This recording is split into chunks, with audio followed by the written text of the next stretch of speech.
વહાલા મિત્રો, બલિદાન વિના પાપની માફી શક્ય નથી. ઈસુએ આપણા માટે પોતાનું બલિદાન આપીને આપણને પાપની શિક્ષામાંથી મુક્ત કર્યા છે. શું તમે આ મુક્તિનો અનુભવ કર્યો છે?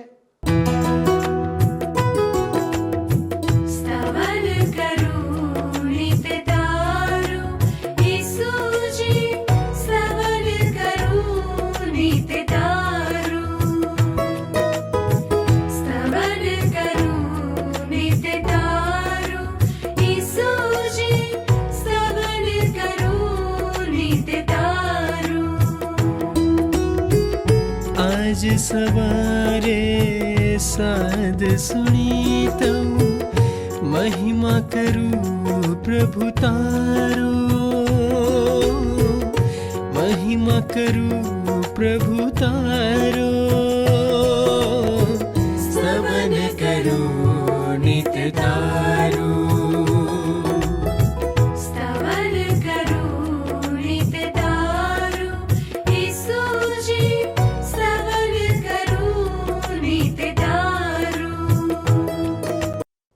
પ્રિય મિત્રો, સ્તવન કાર્યક્રમમાં આજના અભ્યાસમાં આપ સૌનું હું હૃદયપૂર્વક સ્વાગત કરું છું.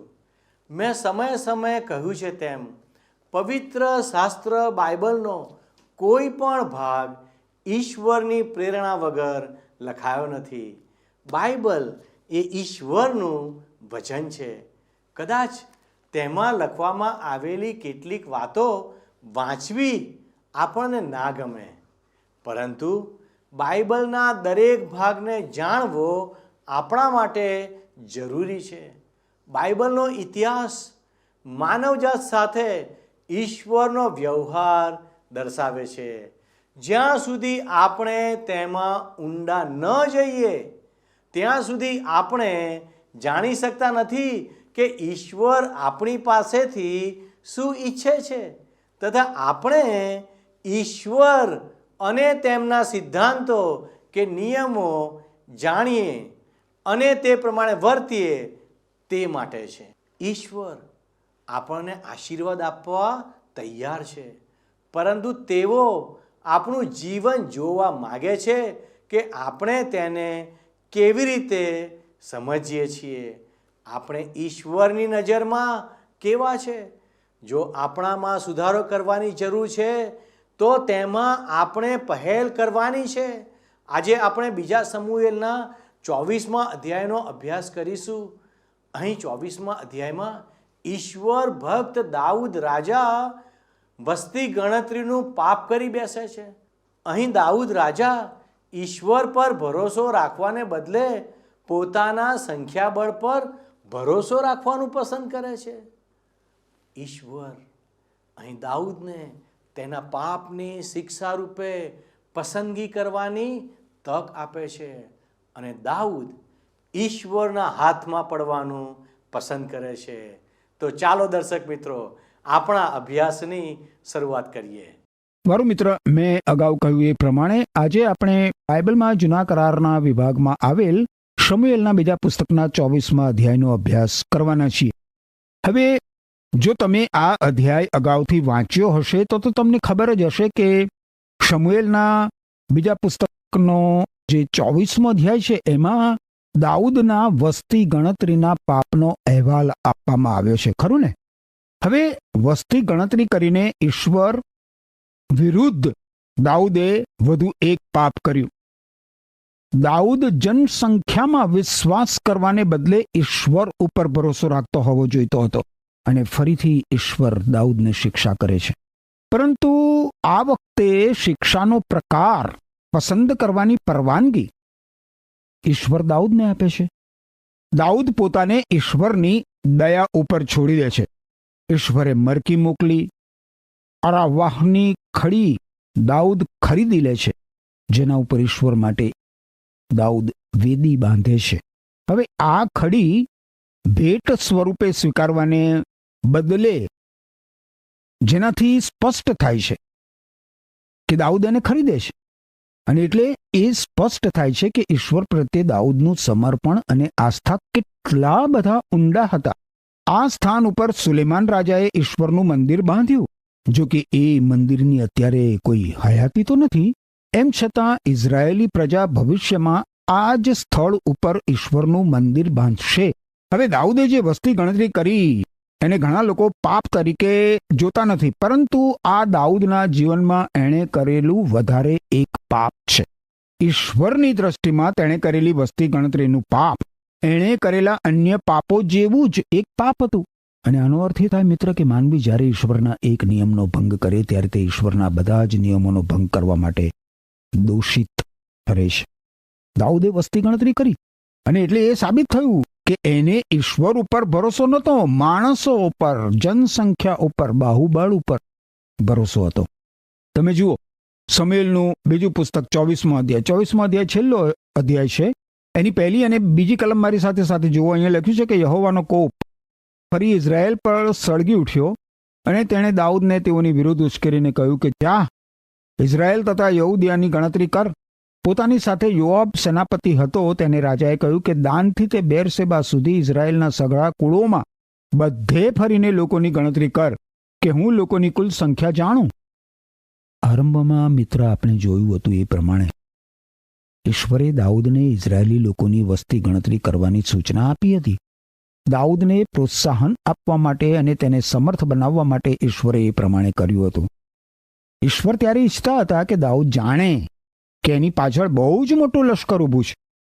મારા મિત્ર, વિશ્વાસ, ઈશ્વર ઉપર વિશ્વાસ એ અંધારામાં મારવાનો કોઈ કૂદકો નથી. વિશ્વાસ એ કોઈ જુગાર નથી. આવું બનશે એવી આશા રાખવી એ વિશ્વાસ નથી. વિશ્વાસ તો એક ચોક્કસ વસ્તુ છે. તમે જુઓ મારી સાથે સાથે બાઇબલમાં નવા કરારના વિભાગમાં હિબ્રુ લોકોને લખેલો પત્ર છે. એના 11મા અધ્યાયની પહેલી કલમ એમ કે છે કે વિશ્વાસ તો આપણે જે વસ્તુઓની આશા રાખીએ તેની બાંહેધરી તથા અદ્રશ્ય વસ્તુઓની ખાતરી છે. પૂર્વજો વિશ્વાસ દ્વારા જ ઈશ્વરની પ્રશંસા પામ્યા. અને છઠ્ઠી કલમ શું કહે છે? કોઈ વ્યક્તિ વિશ્વાસ વગર ઈશ્વરને પ્રસન્ન કરી શકતી નથી. કારણ કે જે ઈશ્વર પાસે આવે છે તેનામાં એવો વિશ્વાસ હોવો જ જોઈએ કે ઈશ્વર છે, અને જેઓ ઈશ્વરને શોધે છે તેઓને ઈશ્વર બદલો આપે છે. એ પ્રમાણે તમે જુઓ રોમન લોકોને લખેલો પત્ર છે 10મો અધ્યાય 17મી કલમ. ત્યાં લખવામાં આવ્યું છે વિશ્વાસ વિશે. બહુ અદ્ભુત વસ્તુ છે. સંદેશો સાંભળવાથી વિશ્વાસ ઉત્પન્ન થાય છે. ઈશ્વરનો સંદેશો બાઇબલ આધારિત, બાઇબલમાંના ઈશ્વરના પવિત્ર વચનો આધારિત આપવામાં આવતો સંદેશો, એ સાંભળવાથી વિશ્વાસ ઉત્પન્ન થાય છે અને ઈસુ ખ્રિસ્તનો પ્રચાર કરવાથી સંદેશો મળે છે. હવે જે વસ્તુ સત્ય નથી, સાચી નથી, એ માની લેવાનું કે એમાં વિશ્વાસ કરવાનું ઈશ્વરે આપણને ક્યારેય કહ્યું નથી મિત્ર. વિશ્વાસ એ તો ખડક ઉપર આધારિત હોય છે, નક્કર પાયા ઉપર. અને પાયો કોણ છે? ખડક કોણ છે? પ્રભુ ઈસુ ખ્રિસ્ત. માનવીના અજોડ ઉદ્ધારક પ્રભુ ઈસુ ખ્રિસ્ત પાયો છે. અને એટલે વિશ્વાસ અવકાશમાં કૂદકો મારવાની કોઈ વાત નથી મિત્ર. ગમે તેમ પણ આપણા જીવનમાં એક સમય હોય છે જ્યારે આપણે સ્વપ્રયત્નથી કે ગણતરીથી જીવી શકતા નથી. આપણે એ જાણવાની જરૂર હોય છે મિત્ર કે આપણે ત્યારે ઈશ્વર પરના વિશ્વાસથી જીવવાની અને આગળ વધવાની જરૂર હોય છે. ઘણી બધી વાર ઈશ્વર ઉપર ભરોસો રાખવાનું આપણે ચૂકી જઈએ છીએ, અને આના કારણે આપણે જે આત્મિક વિજયો મેળવ્યા હોય છે એ ધ્યાન ઉપર આવતા હોતા નથી. આપણા લક્ષ્યમાં તો આપણી ગણતરીઓ જ હોય છે. આપણે વિશ્વાસને સ્થાને ગણતરી અને દ્રષ્ટિથી આગળ વધીએ છીએ, અને એમાં સફળતા મળે તો આપણે તેને આત્મિક વિજય તરીકે ઓળખાવતા હોઈએ છીએ.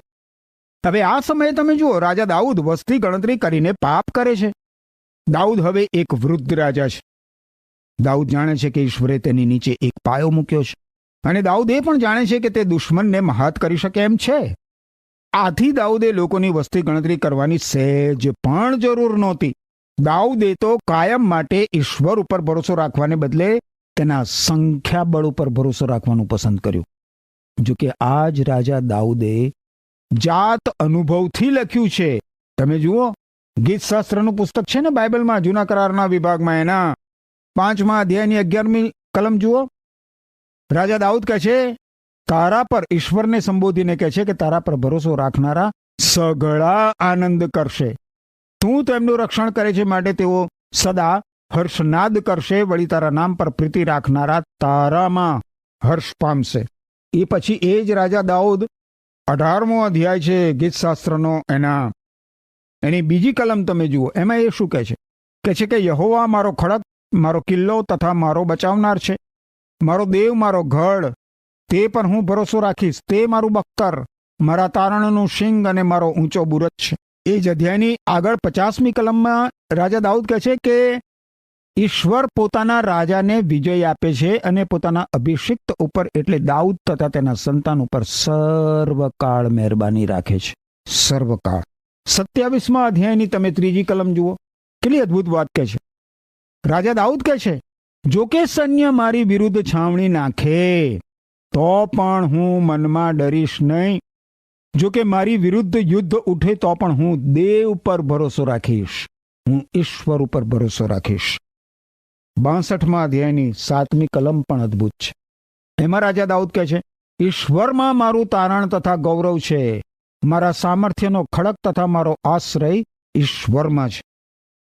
આ દાઉદે ઈશ્વર ઉપર ભરોસો રાખવા અંગે તેના કાવ્યોમાં અનેક વખત લખ્યું છે મિત્ર. અને તો પણ તમે જુઓ, આપણે જોયું એ પ્રમાણે આ સમયે દાઉદ એના લોકની વસ્તી ગણતરી કરાવીને સંખ્યાબળ ઉપર ભરોસો મૂકવાનું પસંદ કરે છે.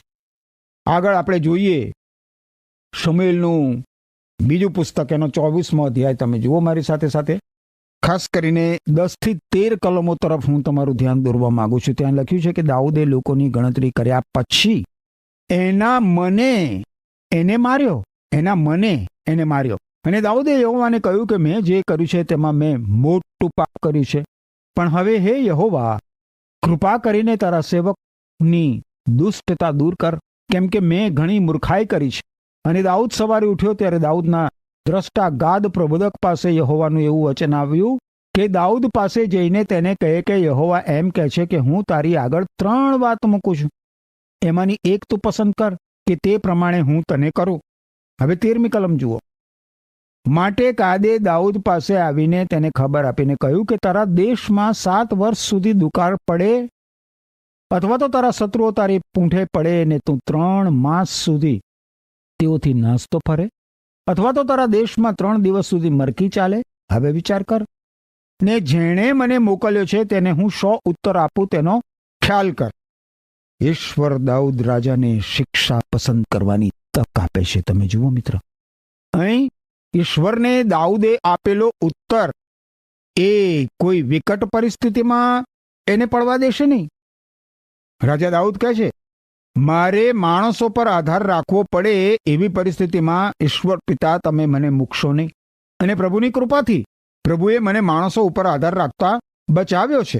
દાઉદ માણસોના હાથમાં પડવા માંગતો નહોતો, દાઉદ ઈશ્વરના હાથમાં પડવા માંગતો હતો. કારણ કે એને ખબર હતી કે ઈશ્વર ઉપર કેવી રીતે ભરોસો કરી શકાય. દાઉદનું આ પગલું કેટલું સુયોગ્ય છે. તમે જુઓ મિત્ર, ઈશ્વરે ઇઝરાયેલી પ્રજા ઉપર મરકી મોકલવાનો નિર્ણય કર્યો અને દાઉદને ખબર હતી કે ઈશ્વરના હાથમાં એ સલામત હતો. યાદ રાખો મિત્ર, ઈશ્વર જ્યારે આપણને શિક્ષા કરે છે ત્યારે આપણે પણ દાઉદ રાજા જેવું જ વલણ રાખવું જોઈએ. ઓ મારા મિત્ર, જેને પ્રભુ પ્રેમ કરે છે તેને પ્રભુ શિસ્તમાં પણ લાવે જ છે. બાઇબલમાં નવા કરારના વિભાગમાં હિબ્રુ લોકોને લખેલું જે પત્ર છે, તમે એના 12મા અધ્યાયની 6 થી 8 કલમો જોશો મારી સાથે સાથે. બાઇબલમાં નવા કરારના વિભાગમાં હિબ્રુ લોકોને લખેલો પત્ર 12મો અધ્યાય 6 થી 8 કલમો કહે છે કે મારા પુત્ર, પ્રભુની શિક્ષાનો તું તિરસ્કાર ન કર, અને તે તને ઠપકો આપે ત્યારે નિરાશ ન થા. કારણ પ્રભુ જેના પર પ્રેમ કરે છે તે દરેકને તે કેળવે છે, અને જેને તે પુત્ર તરીકે સ્વીકારે છે તેને તે શિક્ષા કરે છે. તમારે જે સહન કરવું પડે છે તેને પિતા તરફથી મળેલી શિક્ષા તરીકે સ્વીકારો, કારણ કે ઈશ્વર તમને પોતાના પુત્રો ગણીને વર્તાવ કરે છે. કોઈ એવો પુત્ર હોય કે જેને તેના પિતાએ કદી શિક્ષા ન કરી હોય? ઈશ્વરના બીજા પુત્રોની સાથે સાથે તમને શિક્ષા ન થઈ હોય તો એનો અર્થ એ થયો કે તમે સાચા પુત્રો નથી, પરંતુ વ્યભિચારથી જન્મેલા પુત્રો છો. મારા અનુભવ ઉપરથી તો હું મિત્ર કહી શકું છું કે ઈશ્વરની શિસ્તમાં કોમળતા હોય છે, કોમળતા, કઠોરતા નહીં.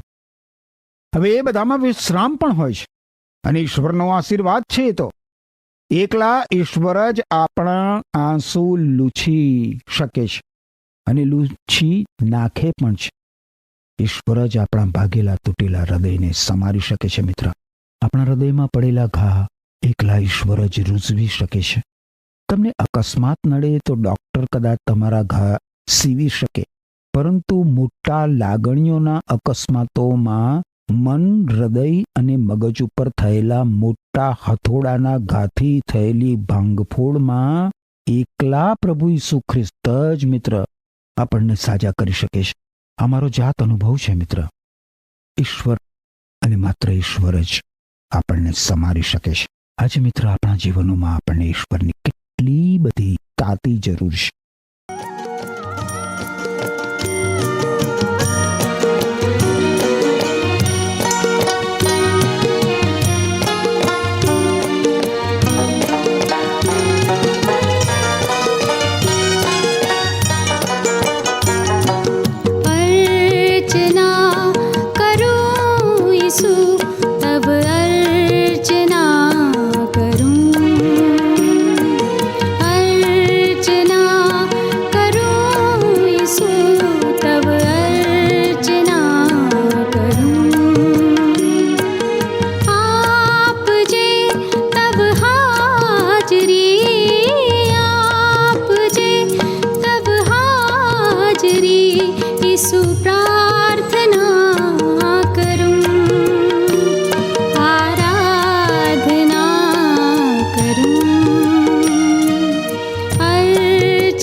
વચનો પ્રભુજી આપ તારા પાપો ભૂસાએ મારા, પ્રભુ પાપો ભૂસાએ મારા, આરાધના કરું, અર્ચના કરું ઈસુ તબ અર્ચના કરું.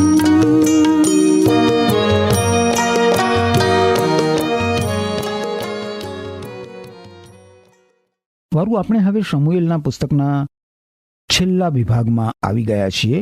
શમૂએલનું બીજું પુસ્તક. હવે આપણે જોઈશું તો રાજા દાઉદ ઈશ્વર માટે મંદિર બાંધવા માંગે છે. તમે જુઓ 24મા અધ્યાયની 18મી કલમ. અહીં લખ્યું છે કે તે દિવસે ગાદે દાઉદ પાસે આવીને તેને કહ્યું કે જઈને આરામનાહ યબુસીની ખડીમાં યહોવાને સારો વેદી બાંધ. આરાવનાહ એ તો એક યબુસી માણસ હતો, એ કોઈ ઇઝરાયેલી વ્યક્તિ નહોતો. આગળ આપણે જોઈએ તો 19 થી 21 કલમોમાં લખ્યું છે મિત્ર કે ગાદ પ્રબોધકના કહેવા પ્રમાણે એટલે યહોવાએ આજ્ઞા કરી હતી તે મુજબ દાઉદ ગયો. આરાફનાહે બહાર નજર કરી તો રાજાને તથા તેના સેવકોને પોતાની તરફ આવતા જોયા, અને અરાવનાહ સામો ગયો ને રાજાને સાષ્ટાંગ દંડવત પ્રણામ કર્યા. અરાવનાહે પૂછ્યું કે મારો મુરબ્બી રાજા પોતાના સેવક પાસે કેમ આવ્યો છે? દાઉદે કહ્યું કે લોકોમાંથી મરકી બંધ થાય માટે યહોવાને અર્થે વેદી બાંધવા માટે તારી પાસેથી આ ખડી વેચાતી લેવા હું આવ્યો છું. ખડી ખરીદવા માટેનું કારણ તમે જુઓ, રાજા દાઉદ એને સમજાવે છે. 22 થી 24 કલમ જોશો, અહીં લખ્યું છે, તમે જુઓ. અરાવનાએ દાઉદને કહ્યું કે મારા મુરબ્બી રાજાને જે સારું લાગે તે લઈને તે અર્પણ કરે. જો દહનાર પણ ને સારું બળદો છે ને લાકડાને સારું ખળીના ઓજાર તથા બળદોનો સામાન છે, એ સગળું હે રાજા આ અરાવનાહ રાજાને આપે છે. અને અરાવનાહે રાજાને કહ્યું કે તારો દેવ યહોવા તને માન્ય કરો. રાજાએ અરાવનાહને કહ્યું કે એમ નહીં, પણ હું મૂલ્ય આપીને ખચિત તે તારી પાસેથી વેચાતું લઈશ. મારા દેવ યહોવા આગળ મને મફત મળેલાના દહનાર પણ હું નહીં જ કરીશ. માટે દાઉદ તે ખડી તથા બળદો 50 શેકેલ રૂપું આપીને ખરીદ કર્યા. તમે જોશો તો મિત્ર, દાઉદે જે કર્યું છે એ ખરેખર પ્રશંસનીય છે. ઈશ્વરના લોક આ પાઠ શીખે તો કેટલું બધું સારું. દાઉદે જે કર્યું એ તમે જરા ધ્યાનમાં લેશો મિત્ર. અરાવનાહ દાઉદને પોતાના ખેતરની ખડી વિના મૂલ્ય આપી દેવા માંગતો હતો. ત્યારે દાઉદે શું કહ્યું એને કે ભાઈ હું તો મૂલ્ય ચૂકવ્યા વગર એ લઈશ નહીં, હું એનું મૂલ્ય ચૂકવીને તારી પાસેથી એ ખરીદવા માંગુ છું. અને દાઉદે એમ પણ કહ્યું કે મારા દેવ યહોવા આગળ મને મફત મળેલાના દહનાર્પણો હું નહીં જ કરીશ. દાઉદનું આ કૃત્ય આપણને આપણા હૃદયો તપાસવા માટે શું પડકાર નથી આપતું મિત્ર? આપણને જેની કિંમત ચૂકવવી પડતી ના હોય, શું એવી બાબતો આપણે ઈશ્વરને અર્પણ કરીએ છીએ? દાઉદે જે રીતે ઈશ્વરને આપ્યું તે ઈશ્વરને આપણે આપતા શીખવું જ જોઈએ. ઈશ્વરનું વચન આપણને શું કહે છે એ તમે જુઓ મિત્ર. બાઇબલમાં નવા કરારના વિભાગમાં આવેલ રોમનોને લખેલા પત્રના 12મા અધ્યાયની 8મી કલમમાં ઈશ્વરનું વચન કહે છે કે બીજાને ઉત્તેજન આપવાનું દાન હોય તો તેમ કરવું જોઈએ. બીજાની સાથે પોતાનો હિસ્સો વહેંચવાનો હોય તો ઉદારતાથી આપવું જોઈએ. જેની પાસે સત્તા છે તેણે સખત કામ કરવું. જે બીજાઓ ઉપર ભલાઈ કરે છે તેણે હસ્તે મુખે કરવી. અને એ પછી તમે જુઓ કોરિન્થવાસીને લખેલો બીજો પત્ર નવા કરારના વિભાગમાં જ એનો 9મો અધ્યાય 7મી કલમ શું કહે છે? મનથી કે ફરજ પડ્યાથી નહીં, પણ દરેકે દરેક વ્યક્તિએ પોતે નક્કી કર્યા પ્રમાણે જ અર્પણ કરવું, કારણ આનંદ સહિત આપનારને ઈશ્વર ચાહે છે. ઈશ્વરને આપણે જે સર્વોચ્ચ બાબત અર્પી શકીએ છીએ ને મિત્ર, એ તો આપણું હૃદય અને આપણું જીવન છે. જો હજી સુધી આપણે આપણું હૃદય અને આપણું જીવન આપણા જ અખત્યારમાં, આપણા જ હાથોમાં રાખ્યું છે, તો આપણા હૃદય અને આપણા જીવનો ઉપર ઈશ્વરનો અધિકાર નથી. આપણે જ એની ઉપર અધિકાર ચલાવીએ છીએ, આપણો પોતાનો અધિકાર. ઈશ્વરના બાળકો બનીને ઈશ્વર પાસેથી આશીર્વાદિત થવું એ બહુ જરૂરી હોય છે મિત્ર. અહીં આપણે જોયું એ પ્રમાણે દાઉદ રાજાનો ઉત્તર પ્રગટ કરે છે કે દાઉદ એવો માણસ છે જે જાણે છે કે ઈશ્વર ઉપર કેવી રીતે ભરોસો કરવો. બહુ જરૂરી બાબત છે મિત્ર. તમે જોશો મિત્ર તો ઈશ્વરે દાઉદને 3 પ્રકારની શિક્ષાઓમાંથી એક શિક્ષા પસંદ કરવાની તક આપી. આપણે વાંચી ગયા. ઈશ્વરે એને એમાંની એક શિક્ષા પસંદ કરવાનું કહ્યું અને દાઉદે એમાંથી એક પણ શિક્ષા પસંદ કરી નહીં. એના બદલે દાઉદે શું કર્યું? ઈશ્વરને કહ્યું દાઉદે કે માણસોના હાથમાં પડવા માંગતો નથી, હું તો ઈશ્વર તમારા હાથોમાં પડવા માંગુ છું. મારી વાત કરું મિત્ર, તો મેં ઈશ્વરની મારી સેવા માટે હંમેશા ઈશ્વરને એવી જ પ્રાર્થના કરી છે કે ઓ પ્રભુ, હું તો એક કીડા સમાન છું, તમારી પવિત્રતા સમક્ષ ધૂળ અને રાખ સમાન છું. પ્રભુ, મને તમારા પવિત્ર હાથોમાં લઈને તમે પવિત્ર કરો અને તમારા રાજ્યની વૃદ્ધિને માટે ને પ્રભુ તમારા ગૌરવ ને માટે, તમારા મહિમા માટે તમે મારો ઉપયોગ કરો. હું ઘૂંટણ ઉપર પ્રભુની સ્તુતિ કરું છું મિત્ર કે મારા જેવાનો ઉપયોગ ઈશ્વર પોતાના રાજ્યની વૃદ્ધિ માટે કરે છે. આપણા જીવનનો ઉપયોગ ખરેખર મિત્ર કઈ બાબત માટે થાય છે? શું આ પ્રશ્ન આપણે આપણી જાતને પૂછવો જરૂરી નથી લાગતો? મારા હૃદયની એ જ ઈચ્છા છે મિત્ર કે તમે આજે તમારી જાતને એ પ્રશ્ન પૂછો કે તમારું જીવન કોને માટે અને શાને માટે વ્યતીત થાય છે. ઈશ્વરે પ્રશ્નનો ઉત્તર શોધવામાં તમારી સહાય કરો. આમેન. ભલા મિત્રો, ઈશ્વરની નજરમાં પાપ એ પાપ જ છે. પછી ભલે વ્યક્તિએ ગમે તે પાપ કર્યું હોય, જો આપણે ઈશ્વરના સિદ્ધાંતોની વિરુદ્ધ જઈએ તો નિયમ આપણને પાપી તરીકે સજા કરે છે. તેથી જ આપણને પ્રભુ ઈસુ ખ્રિસ્ત દ્વારા ઈશ્વરની કૃપાની જરૂર છે. આજે આપણને જે બોધપાઠ મળ્યો તે આ પ્રમાણે છે. ઈશ્વર લોકોના હૃદયને તેમના પાપો તપાસવા માટે શૈતાન દ્વારા વિશ્વાસની કસોટી કરે છે. દુર્ભાગ્યે દાઉદ રાજા વિશ્વાસની આ કસોટીમાં નિષ્ફળ જાય છે. ઈશ્વરની સલાહ લેવાને બદલે દાઉદ રાજાએ લશ્કરી વસ્તી ગણતરીનો આદેશ આપીને પાપ કર્યું. આપણે કોઈ પણ કાર્ય કરતા પહેલા ઈશ્વરની દોરવણી લેવી જોઈએ.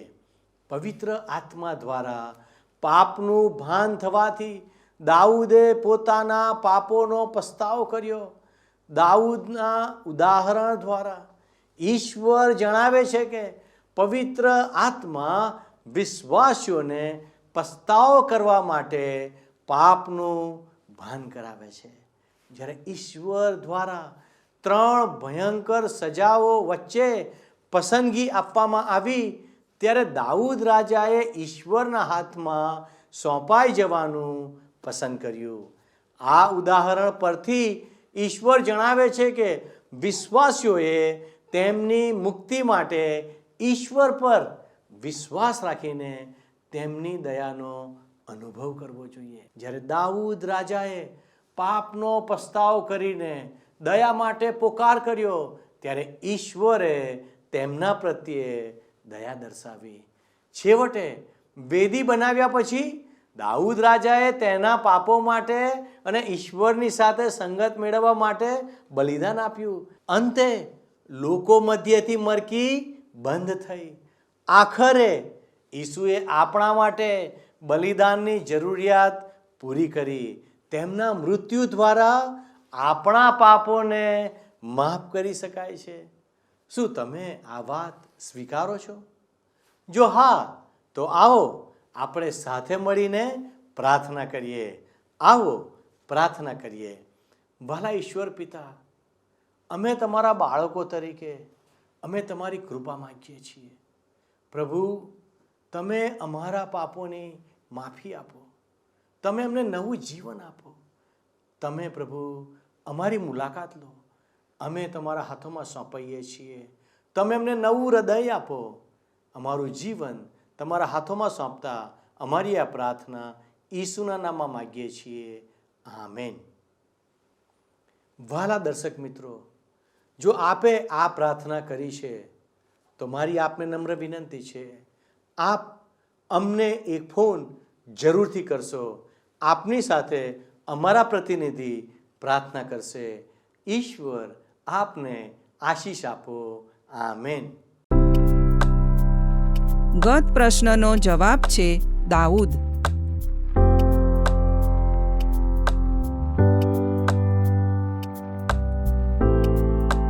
આજનો પ્રશ્ન છે, દાઉદના દ્રષ્ટાનું નામ શું હતું?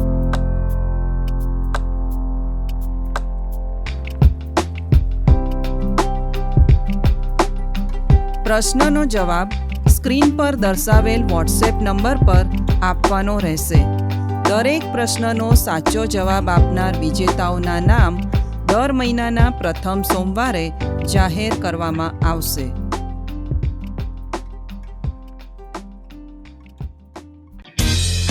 શું તમને આ કાર્યક્રમ ગમ્યો? અત્યારે જ અમને મિસ કોલ કરો.